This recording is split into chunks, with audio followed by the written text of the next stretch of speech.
శ్రీమతే నమః. అమృతాన్ని తాగారా అంటే వెంటనే ఏం సమాధానం చెప్తాం? తాగలేదు అంటాం. నిజంగా తాగలేదా? మనం రోజు తాగుతున్నది ఏంటి? అమృతమేగా. కృష్ణ కథామృతాన్ని పొద్దున్నే మనం తాగటం లేదా చెప్పండి? మరి కృష్ణ కథామృతాన్ని తాగిన వాళ్ళకి ఇంకా మోక్షమే కదా. అంత అద్భుతమైన కృష్ణ లీలలు అమృతం కాక ఇంకేంటి చెప్పండి? కృష్ణ పరమాత్మని ఒరే ఒరే అని పిలుస్తూ కృష్ణ పరమాత్మతో పనులు చేయించుకునే ఆ గోపకాంతల జీవితాలు ఎంత ధన్యం. అలాంటి జీవితం మనకి ఎలాగో రాదు, కానీ ఆ వచ్చిన వాళ్ళ జీవితాల గురించి మనం తెలుసుకున్నాము అని అనుకోండి, కృష్ణ పరమాత్మ అనుగ్రహం ఉండదా చెప్పండి? కృష్ణ పరమాత్మ లీలలను తెలుసుకునే ముందు ఆయన పాద పద్మాలకి నమస్కరిస్తూ వీడియోలోకి వెళ్ళిపోదాం. నలకూబరుడికి మణిగ్రీవుడికి శాప విమోచనం అయిపోయింది కదా. ఆ గోకులంలో ప్రతిరోజు ఏం చేసేవారు అంటే గోపకాంతలు పని అంతా చేసేసుకుని యశోదమ్మ ఇంటికి వచ్చేవారు. వచ్చి మధ్యాహ్నం వేళ యశోదమ్మ ఇంటిలో కూర్చునేవారనమాట. కృష్ణుడేమో మధ్యలో నిలబెట్టుకుని చుట్టూ చేరి, ఒరే కృష్ణ, నువ్వు నృత్యం చేస్తే నీకు లడ్డూ పెడతాను ఆడరా అంటే చిన్ని కన్నయ్య చేతులు కాళ్ళు ఊపుతూ వంగుతూ లేస్తూ నవ్వుతూ చిట్టిపొట్టి అడుగులతో నృత్యం చేసేవాడు. అది చూసి గోపకాంతలు చేతులు చరుస్తూ చప్పట్లు కొడుతూ కేరింతలు కొట్టేవారు. ఆ కృష్ణయ్య నృత్యం చేస్తుంటే చూసిన వాళ్ళ జీవితాలు ఏమని చెప్పాలి చెప్పండి? ఇంకొక గోపకాంత ఏమంటుంది అంటే, ఒరే కృష్ణ, ఈ కుండ తీసుకురా అంటే కృష్ణుడు ఆ కుండని మొయ్యలేక మోస్తూ ఆపసోపాలు పడుతూ తీసుకుని వచ్చేవాడు. ఒక్కోసారి ఆ కుండని మొయ్యలేక దబ్బుని కింద పడేస్తే గబుక్కున గోపకాంతలు మా నాయనే బరువుగా ఉందా కన్నా అంటూ ముద్దులాడేవారు. ఇంకొక గోపకాంత, ఒరే కృష్ణ, పులొస్తే ఏం చేస్తావరా అని అడిగితే హా అంటూ హోంకరిస్తూ నేనా కొడతా అంటూ చేతులు ఊపేవాడు. ఇలా చిట్టిపొట్టి చేతలతో మాటలతో ఆ ఊర్లో ఉన్న గోపకాంతలకి సంతోషాన్ని కలిగించేవాడు కృష్ణ పరమాత్మ. ఒకసారి వీధిలోకి ఒక పళ్ళు అమ్మే ఆమె వచ్చింది. పండ్లు కావాలా అమ్మ పళ్ళు అని అరుస్తూ ఉండేదన్నమాట. అరుపులు విన్న చిన్ని కృష్ణుడు ఏం చేసేవాడు అంటే తన రెండు చిట్టి చేతులతో దోసిలతో పట్టినన్ని ధాన్యం తీసుకుని బుడిబుడి నడకలతో పళ్ళు కొనుక్కోవడానికి వీధిలోకి వచ్చేవాడు. మా చిన్నప్పుడు కూడా ఇలా ఎవరైనా అమ్మడానికి వస్తే ధాన్యం కానీ బియ్యం కానీ ఇచ్చి కొనుక్కునేవారు. బహుశా అప్పటి కాలంలో ఆనవాయితీ అలా వస్తుందేమో. ఇప్పటికీ కరివేపాకు కానీ ఏదైనా కొనుక్కోవాలనేటప్పుడు ధాన్యము బియ్యము అవి ఇస్తూ ఉంటారు మనం పల్లెటూర్లలో చూసినట్లయితే. సరే, ఆ చిన్ని చేతులతో ధాన్యం తీసుకుని వస్తే చిన్ని కన్నయ్య వేళ్ల సందులో నుంచి ఆ ధాన్యం అంతా కారిపోయి ఆ దోశలు మాత్రం ఖాళీగా మిగిలేది. ఆ పళ్ళు అమ్ముకునే ఆవిడ, మా నాయనే నీకు పళ్ళు కావాలా కన్నా అంటూ ఆ పళ్ళు అమ్ముకునే ఆమె కృష్ణుడి రెండు చేతులు నిండా పట్టినన్ని పళ్ళు అందించేది. ఆ పళ్ళు తను తింటూ తోటివారికి పెడుతూ ఆడుకునేవాడు చిన్ని కన్నయ్య. మానవులు చేసిన కర్మలకి తగిన ఫలితాలనిచ్చే పరమాత్మ ఆ పండ్లు అమ్ముకునే ఆవిడ దగ్గర పళ్ళు తీసుకుని ఆమెకు అంతులేని సంపదలను ఇచ్చాడు. మనం చాలా పొరపాటు చేస్తూ ఉంటాం తెలుసా ఒక విషయంలో. ఏదైనా దేవాలయానికి వెళ్ళాము అని అనుకోండి, మన దగ్గర చిల్లర లేకపోతే ఒక 10 రూపాయల నోటు ఉందనుకోండి, మనం 10 రూపాయలు ఖర్చు పెట్టగల స్తోమత మనకు ఉంటుంది. 10 రూపాయల పళ్ళల్లో వేసి 5 రూపాయలు ఆయనకి ఇచ్చి 5 రూపాయలు వెనక్కి తీసుకుంటాం. ఆ 10 రూపాయలు ఆయనకి వెయ్యొచ్చు కదా? వెయ్యం. ఎందుకంటే ఆ చిల్లర ఇంకెవరికైనా ఉపయోగిస్తుంది కదా అని అక్కడ కూడా కక్కుర్తి చూపెడతాం. కానీ భగవంతుడి దగ్గర నుంచి మనం కోరిక కోరేటప్పుడు మాత్రం 10 రూపాయలు వేసినందుకు గాను అందులో 5 రూపాయలు వెనక్కి తీసేసుకుని 5,000 రూపాయల కోరికలు మనం కోరతాం. భగవంతుడికి ప్రకృతికి ఎవరికైనా ఏదైనా సరే మనం ఇచ్చాము అంటే అది వెనక్కి తిరిగి కొన్ని రెట్లు ఫలితంతో మనకి తిరిగి వస్తుంది. అది మాటైనా డబ్బైనా ఏదైనా సరే. మంచి చేస్తే అంతకు 1000 రెట్లు వెనక్కి వస్తుంది, చెడు చేస్తే అంతకు 1000 రెట్లు మనకే వస్తుంది.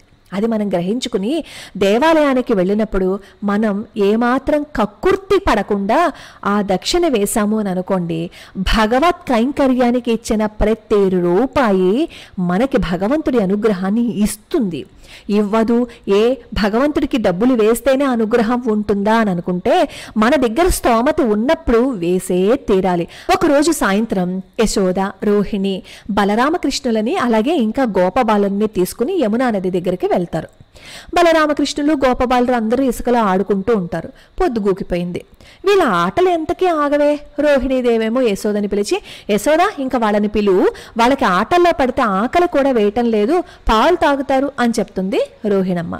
అలాగే అక్క అంటూ యశోదమ్మ బయటకు వెళ్ళి, రామా కృష్ణ ఆటలు చాలు, ఇంకా రండి పాలు తాగుదురు గాని, ఎప్పుడో పొద్దుననంగా అన్నం తిన్నారు, ఆకలేస్తుంది కదా రండి అని చెప్పి పిలిస్తే రారే.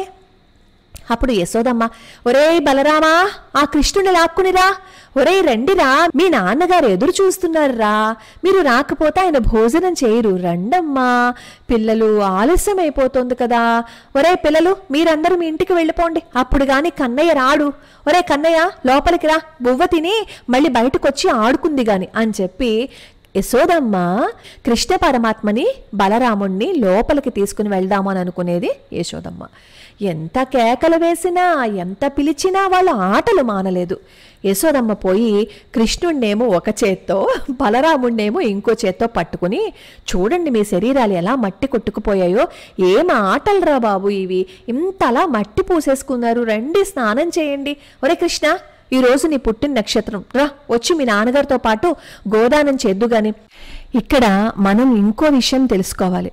పిల్లల జన్మ నక్షత్రం రోజు అంటే ప్రతి నెల మీకు గనక స్తోమత ఉంటే ఏదైనా ధాన్యాన్ని కానీ లేదు అంటే మీకు తోచినంత ఏదైనా సరే సద్బ్రాహ్మణుడికి దానం చేసి ఆశీర్వచనం చేయించుకున్నట్లయితే ఆ పిల్లల భవిష్యత్తు చాలా అద్భుతంగా ఉంటుంది.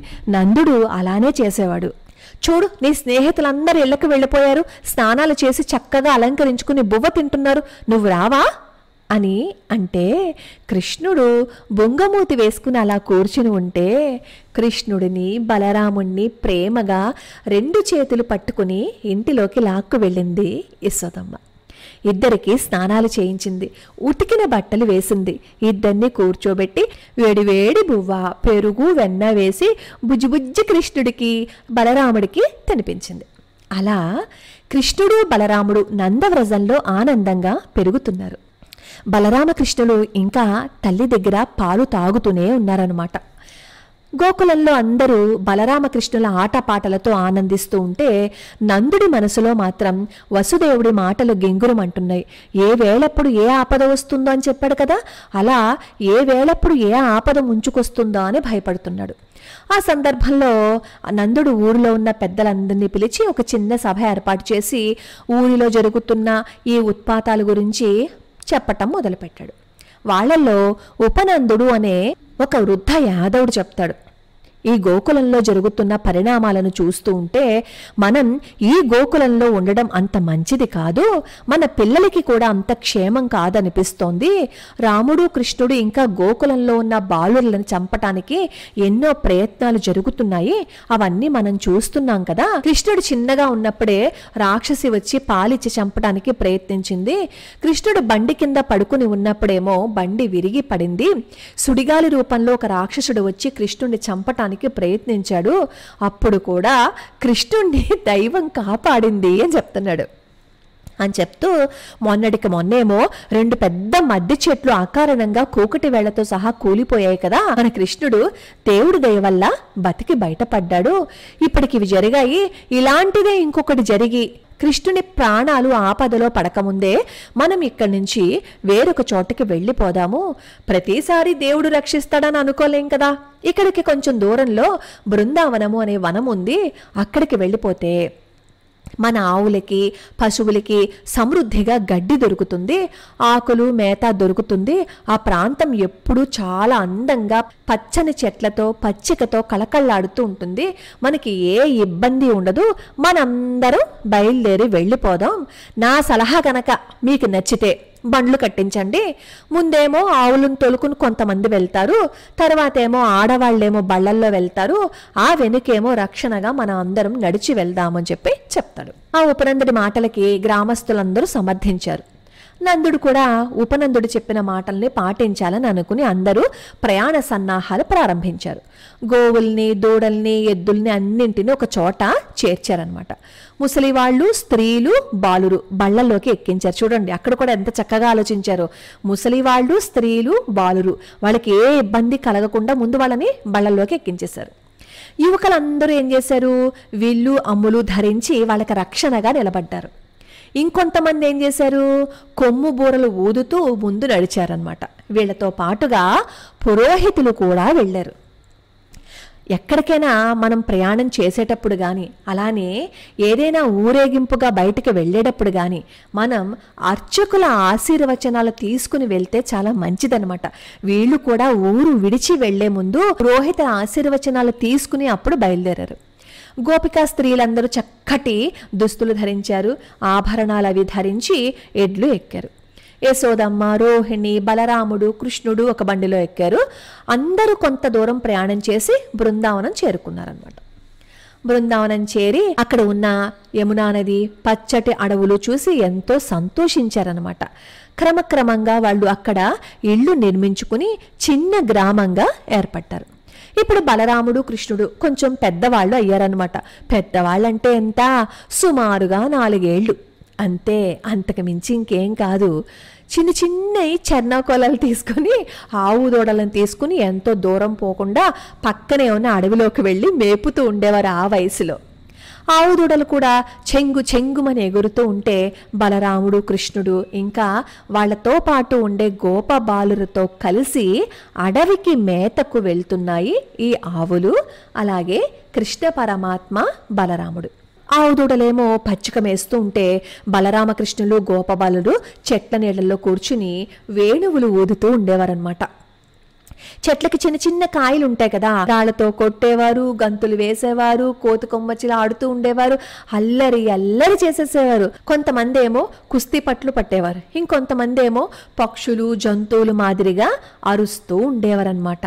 ఇలా బృందావనంలో రోజులు చాలా సంతోషంతో గడిచిపోతున్నాయి. కృష్ణ పరమాత్మ, బలరాముల అల్లరి మధ్య ఆ బృందావన గోప బాలురకి.